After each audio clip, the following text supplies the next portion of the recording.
Je suis persuadé que tu as été envoyé ici pour une raison. Et même si tu y passes le restant de ta vie, tu te dois de découvrir quelle est cette raison.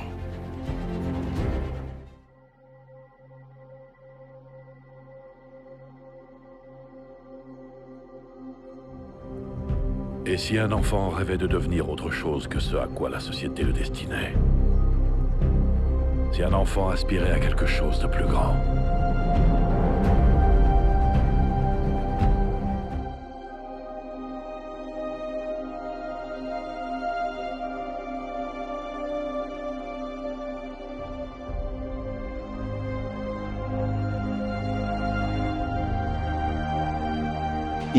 Ignatius veut dire enflammé, et il mérite bien son nom. Ignace fut un grand évêque et aussi un homme d'une rare sainteté. Lors de la persécution de l'empereur Trajan, l'évêque fut une des premières victimes et il fut condamné à être conduit d'Antioche à Rome pour être livré aux bêtes dans l'amphithéâtre romain.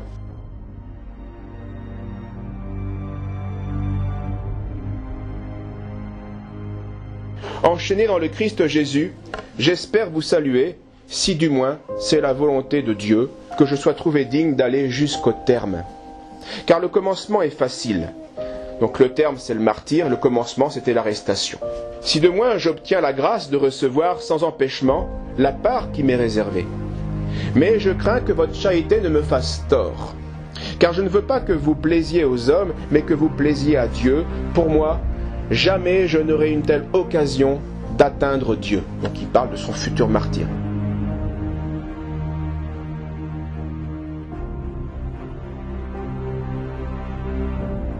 Quand toute la nature s'acharne contre le christianisme, c'est là qu'on voit la puissance du chrétien. Parce qu'il faut une force justement divine pour continuer à être uni à Jésus-Christ.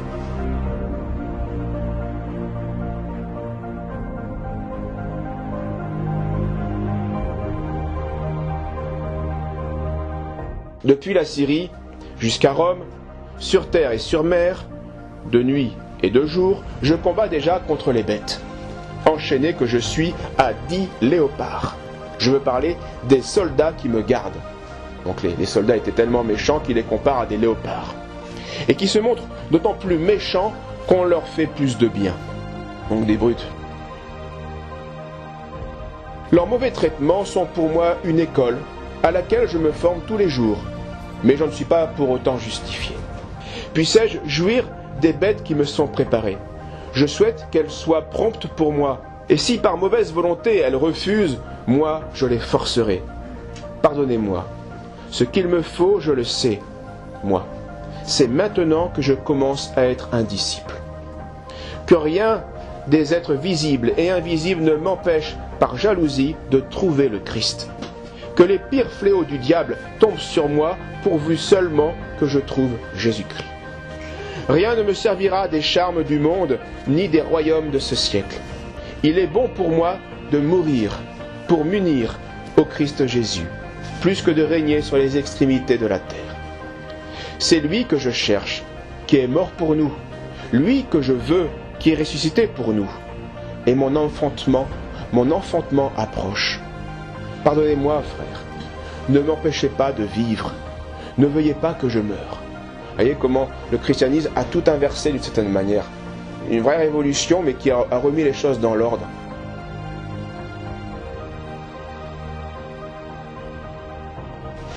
Laissez-moi recevoir la pure lumière. Quand je serai arrivé là, je serai un homme.